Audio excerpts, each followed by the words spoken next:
How do the Capitals stop the bleeding? Your Locked On Capitals, your daily podcast on the Washington Capitals. Part of the Locked On Podcast Network. Your team every day.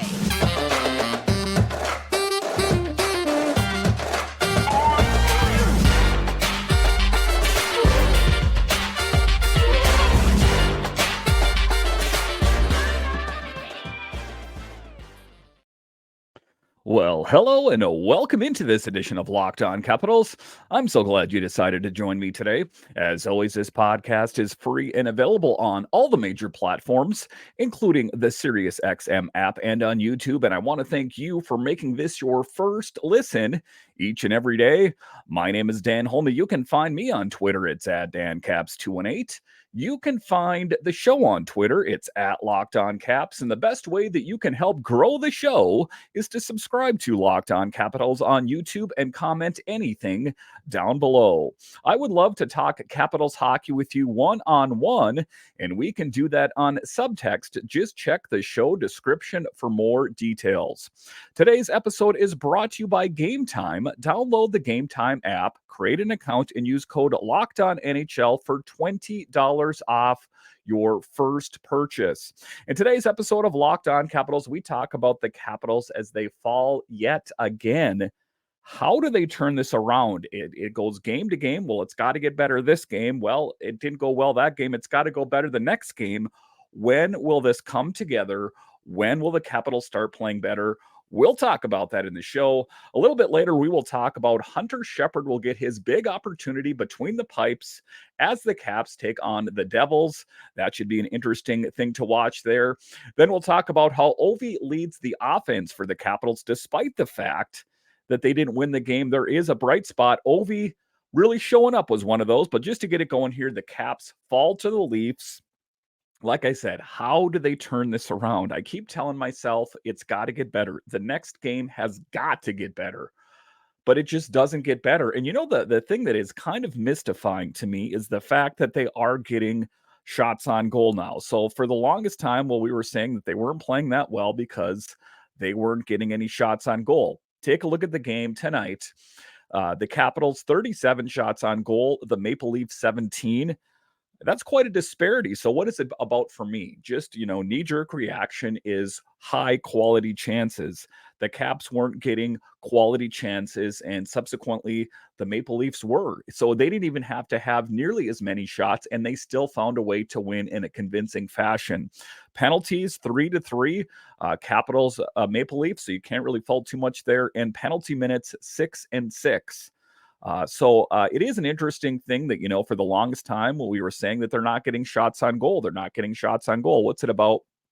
It's about gaps with the defense, missing assignments, not being in the right spot, just getting outworked. That's the biggest thing there. And I know that, Spencer Carberry and his staff have tried to shake things up, mixing up the D pairings. It still seems like it's a work in progress, or perhaps they need to add someone else to the equation. I would like to see Hardy Hamann Octel back in there. I like his brand of hockey. And I think that that's what's going to have to happen. And I don't think that it's all said and done. I think that, it's still a work in progress. I think that if the Capitals continue in this path, say it goes on for a few more games here, being that Spencer Carberry just came here, they're not going to fire him that quick. As I would expect to see a major trade of some sort if they can orchestrate it. Because to a certain extent, if this continues to keep rolling, and, history would kind of dictate that it won't, but say for some reason that it does, a change is going to need to be made. And, to a certain extent, I think Brian McClellan, he is doing his job, and his job is on the line. How long do you think Ted Leonsis is going to look at this team? He'll take a look around Capital One Arena, and what is one of the things that you noticed? There were a lot of empty seats. This team that held a record for the longest time for sellout games, all of a sudden that record has broke, and as they panned the audience, there were empty seats everywhere. Something has got to change. One thing I know for sure, is that if they don't turn this around, expect a big change. How will that manifest itself? If you're asking me right now, I'm going to say a big trade is coming if they can't turn this around. They cannot continue with this. Again, history and just analytics and statistics would dictate that it's going to change. How long is that going to take? I think as Caps fans, we hope that it's sooner than later. The Capitals fall to 1-3-1 on the season. I had high hopes going into this season, and I still ultimately do. I think that, when they're just starting the season, that they can turn things around, but definitely not the way that I saw the season starting. It's exactly the way a lot of the talking heads saw it starting. So it just makes you wonder. The Capitals lose yet again. So what's the good news? Alex Ovechkin finally scored his first goal of the season. Truly one of the only bright spots of the game. How did the Capitals stop the bleeding? They've only won one game all season, but it's not for lack of trying. They're getting plenty of shots on net. Their issue is quality shots on net. The Nick Backstrom goal getting called off set the negative wheels in motion, because what is one of the things, when I said that you can project failure, you can also project success. They call it smiling from the inside. Is that if the Capitals, I think, would have that first goal would have stuck. And now this is kind of a crazy thing to say. I think they would have won this game. That positive snowball would have gotten bigger and bigger as the game went along, until the team would have just been exuding with so much confidence that I think that would have been the start of something great. But it's funny to me that just a small thing, or a perceived small thing, it really isn't a small thing. That would be the first time that they scored for the first time all season. I think that would have been the momentum that this Capitals team would have needed. And, it got disallowed because there was just a massive skirmish in front of the net there. And their goaltender, to give credit where credit's due, was a brick wall. And why is he even playing? Because Ilya Samsonov was playing horrible for the Maple Leafs. I think he allowed like 4 goals on 5 shots, something of that nature.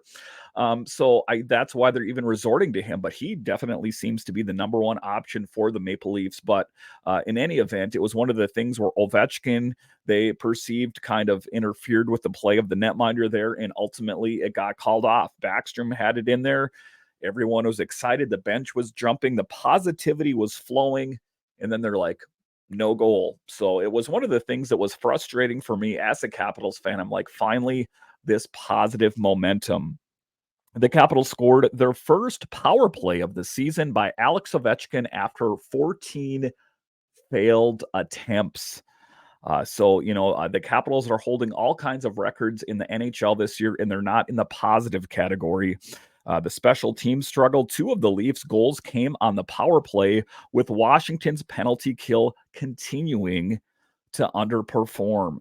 And that's one of the things, they brought in all these new coaches, and all the Capitals fans were like, we got all these new coaches, Peter Laviolette's gone and Blaine Forsythe is gone. It's going to be the land of milk and honey now. That has not been the case. This Caps team has struggled even more than when Peter Laviolette was at the helm. Then 2 more goals by botched plays by the Capitals defense. Missed assignments, in the wrong position, not doing what you're supposed to do, and just at the end of the day, getting outworked. And one of the things you can say about the Maple Leafs is it is pretty much an all-star lineup out on the ice, night in and night out.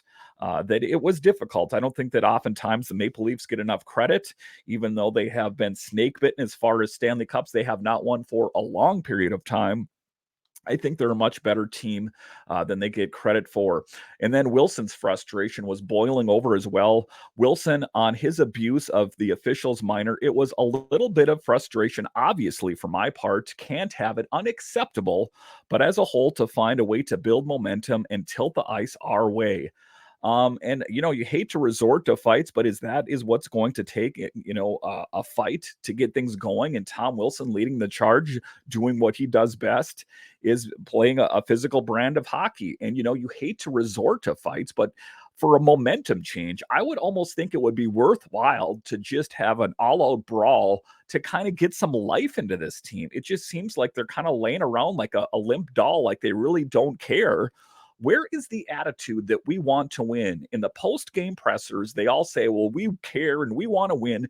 Seeing is believing. I want to see it out on the ice that you guys even care. Because for some of them out there, it's just like, yeah, we lost another one. In other years, Tom Wilson would have been throwing the fist down. Hathaway would have been in there punching. And I understand Hathaway's not here anymore. But it's just, where is that hunger to win? Or is this team already this early in the year so defeated that they don't care. It is not a good look for this team, and we hope for bigger and better things, and we don't have too long to wait as they take on the Devils on Wednesday evening. So we definitely hope for a better result. Things have got to turn around at some point, don't they? All right, so coming up here after the break, we will talk about the great evening for Alex Ovechkin, despite the fact the Capitals lost the game. He came up big. We'll talk about Ovi coming up.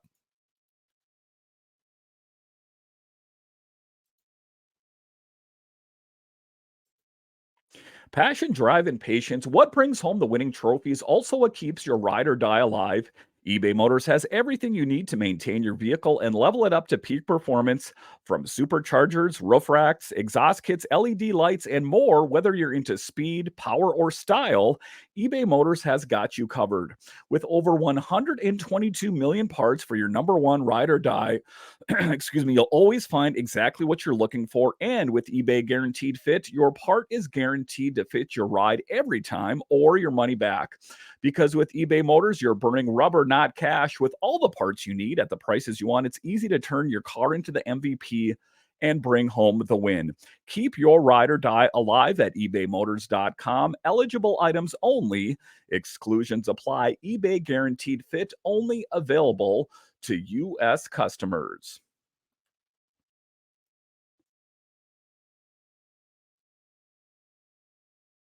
All right, welcome back into this edition of Locked On Capitals, part of the Locked On Podcast Network, your team every day. Make sure and subscribe or follow Locked On Capitals wherever you find your podcasts and on YouTube. The season is here, and I've got you guys covered, not to mention some great guests lined up here next month. So subscribe or follow Locked On Capitals today.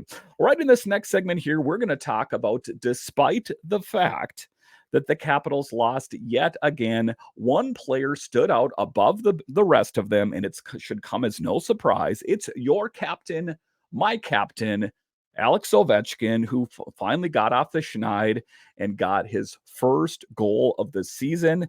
Can we believe we're this many games into the season and he has not scored a single goal, but he led the charge by a big margin out there. If we take a look at the score sheet and his production, Alex Ovechkin had 14 shots on goal. This was a guy not too long ago that went 2 games in a row with 0 shots on goal. So it was definitely not for a lack of trying. And Alex Ovechkin is definitely leading by example. He also logged in at 1943 of ice time. So quite substantial. The only player that logged more ice time was Evgeny Kuznetsov with 22 minutes. So leading by example, that is for sure. And that is why he is the captain of the team, because he is the one that sees, that I've got to be the one that leads the charge. Ovi ended his 5th game of scoring no goals. Ovi had a total of 14 shots, including 7 in the first period. There was a point in the game where he had more shots on net than all of the Maple Leafs combined. Quite a thing there, so don't ever undersell, don't ever disparage Alex Ovechkin. He will prove you wrong each and every time. Now, granted, he only scored 1 goal in the game, but again, it was not for a lack of trying, and trying sometimes is half the battle. Ovi's lone Capitals goal was significant in a truly forgettable game. It was his career 300th power play goal, and it also tied him for Gordie Howe for the most era-adjusted goals of all time. So a big evening for Alex Ovechkin, all things considered. 14 shots on goal, his 300th power play goal, and tying him with Gordie Howe for most era-adjusted goals of all time. Quite a night for the great 8, the great one, I'm going to call him that. Just really performing well, and again, leading by example. And if the rest of the Capitals team could take a page from Alex Ovechkin's book and try to, integrate that into their life, I think that, this team would be performing that much better. But at the end of the day, you can't make them do it. You're just hoping that against the Devils, there is going to be a fight, a hunger, that I'm playing in the National Hockey League, and I'm playing for pride with a jersey on my chest that I'm wearing, and I'm looking out at Capital One arena that was sold out for years. is now sparsely populated. I don't want to know if I want to go that far, but there were plenty of open seats in the arena. Suffices to say, you don't want that stink of failure to permeate for too long, or that could spell trouble. But Ovechkin on the night, I think right now we are playing in that position where we just don't score. I think we had a lot of good opportunities. I think we played the right way, but we're just in the period of time when we had to fight through it. And don't be panicking. Don't be frustrated, Ovi said. It's just part of the process. We just have to play hard and it goes in. And that is the positive attitude that we are looking for from the captain of the Capitals. Again, people should listen to him. And, I think great things would follow. But the thing that is most upsetting for me is the defense. Again, if you take a look at the offense, if they could be better, high quality shots, that would be better. But sometimes that's not, attainable. It's just getting the shots on net. So part of the phase of, the objective is they're completing it. Is getting shots on goal. The next thing is having them find the back of the net, and then having a defense that's in the right place at the right time, not having all these gaffes, missed assignments, and ultimately putting the Capitals in a bad position. So I think that Alex Ovechkin is the guy to get it done. Again, listen to your captain. He knows the right thing to do. And like I talked about, hopefully, they don't have too much time to sit around and sulk and think about what went wrong, because it's going to be game time tonight, Wednesday night, if you're listening to this on the audio side. So it is a big thing for the Capitals to finally get that negativity off their back, just take it off like you're taking off a jacket, that negativity jacket, and just engage yourself with positivity. It's going to happen after the first win. Again, I saw the look on the Capitals players' faces when Backstrom got the goal in there, the disallowed goal. But then that dissipated because all of a sudden it was called off. So that was a tough night for the Caps, but I think that that's what it's about, is just getting in the right direction, just kind of setting the wheels in motion. And I think that the rest of it will take care of itself. All right. So coming up here after the break, we will talk about how Hunter Shepard gets his big opportunity. I don't want to say that they're doing this because Darcy Kemper hasn't performed well. Quite the contrary. It's just a back-to-back. So don't read too much into it. We'll talk about Hunter coming up.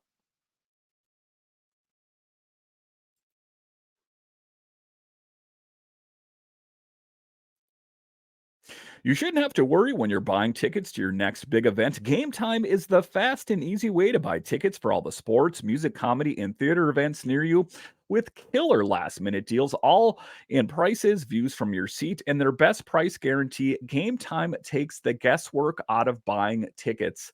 One of the frustrating things is if your favorite musical artist comes to town, your favorite band, you can't find tickets. That is why you need Game Time. And it's not just for that, it's for all the music, comedy, theater near you. So make sure and head on over to Game Time and take advantage of the great opportunity for not only saving money, but just finding the perfect seat for you. Take the guesswork out of buying tickets with Game Time. Download the Game Time app, create an account, and use code LOCKEDONNHL for $20 off your first purchase. Terms apply. Again, create an account and redeem code LOCKED ONNHL for $20 off. Download Game Time today. Last minute tickets, lowest prices guaranteed.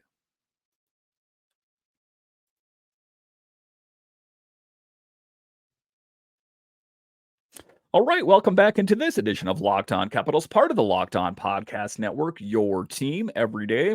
So Hunter Shepard is going to get his big opportunity Wednesday evening against the New Jersey Devils. And it's about time, if you ask me. I know that Clay Stevenson has been on the big team, but I was always a bit surprised that Hunter Shepard wasn't. I think that Hunter was holding things down in Hershey, and I don't want to say that Clay Stevenson isn't a viable option, but I think that Hunter Shepard is more NHL ready. And ultimately, I think the Capitals had that perception as well, as he got the big call up and will most likely get his start Wednesday evening. Shepard, who's 27 years old, so getting a bit up there in hockey terms, will make his NHL debut as part of a back-to-back game. So we know that they had the Maple Leafs on Tuesday, and Wednesday night it is going to be the New Jersey Devils. This is going to be a really great opportunity for Hunter Shepard to show what he has in the tank. And if you're an everydayer, if you're like an old school everydayer, like last summer, that's not that long ago, but I want to say like 3 or 4 months ago, I made the case that Hunter Shepard would be a viable option as a backup netminder for the Capitals if the Capitals ever wanted to view Charlie Lindgren as an expendable piece, as a trade piece at the end of the day. And I still entertain that thought. But I think that this is good, that this is his first opportunity to really shine under the lights. In 2 games with Hershey Bears this season, Shepard has a record of 2-0-0. He holds a goals against average of 2.88 and a save percentage of 0.885. So to say he's dialed in would be an understatement. I think that this is going to be a big evening for Shep Daddy, as some of them call him that. Shepard was huge for the Bears last season and an integral part in the Bears winning the Calder Cup. Shepard was honored with the Jack Butterfield Award as Most Valuable Player of the AHL's playoffs as he led the Bears to their 12th Calder Cup. So a really great opportunity for Hunter Shepard. He's been on the big team before, but to finally see him in regular game action is going to be exciting. Again, I don't know how he's going to fare against New Jersey if the defense plays the same as they did in front of Darcy Kemper. Again, I don't want to say, I'm not here trying to absolve Darcy Kemper of any responsibility, but he was hung out to dry. The very thing that Spencer Carberry said he was going to make sure not happen this year is happening. And it's up to the guy that's running the defense, and what is going on there. They need to look at the videotape. It's up to Spencer Carberry. It's up to all of them to figure out what's going on. Whoever has to figure it out because it is a mess out on the ice. And again, I think that the Capitals fans are only, the people that are shelling out their hard-earned money are only going to do it for so long before they're going to say, that's too much money for me to spend to watch a poor product. So we're really pushing for a big win. I'm hoping for a great night for Hunter Shepard. Again, just an outstanding player, won the MVP last year with the Hershey Bears. I think if I remember right, he finished number 2 in all of the AHL amongst netminders. So it's going to be just a great evening and a good opportunity for Hunter Shepard to showcase his talents. I think that, he's put in the work, and now it's going to be time to see how he's going to hold up, under the big lights, on the big stage, the NHL. This has got to be a really great moment for him, and it's a special one for me as well, as he graduated from the University of Minnesota, Duluth, which is a college near where I live here. So just a big night for Hunter Shepard, and we're hoping that he steps up big and plays a huge role. And finally, let's get a win for Hunter Shepard. Let's finally get this team, let's get the monkey off their back and just finally concentrate on winning. Because if you take a look at the players out on the ice, they have it within them to start winning games. And, it doesn't help that they're starting off on the wrong foot, and the teams that are good are getting that much better and, rising up the ranks. The Caps dug themselves in a hole. They're going to have to dig themselves out of it as well. It's going to be a big task. Make no mistake about it. But I think that finally, once it happens, then good things are going to follow. Because do you see how negativity led to negativity and loss and loss and loss? The same thing goes for positive things. In stringing together wins, then I think only good things will follow. All right, I want to thank you for joining me on this edition of Locked On Capitals, your only daily year-round podcast covering the Washington Capitals. And I want to thank all of you that listen and watch this on YouTube each and every day. You are what makes this podcast successful, and I have you to thank. All right, once again, I want to thank you for joining me on this edition of Locked On Capitals. And are you a fan of other DC sports? Well, Locked On has got you covered. We have Locked On Nationals, Commanders, Wizards. So no matter what major DC sport it is, Locked On has got you covered. All right, once again, I want to thank you for joining me on this edition of Locked On Capitals, part of the Locked On Podcast Network, your team every day. My name is Dan Holey, and I'll talk to you tomorrow.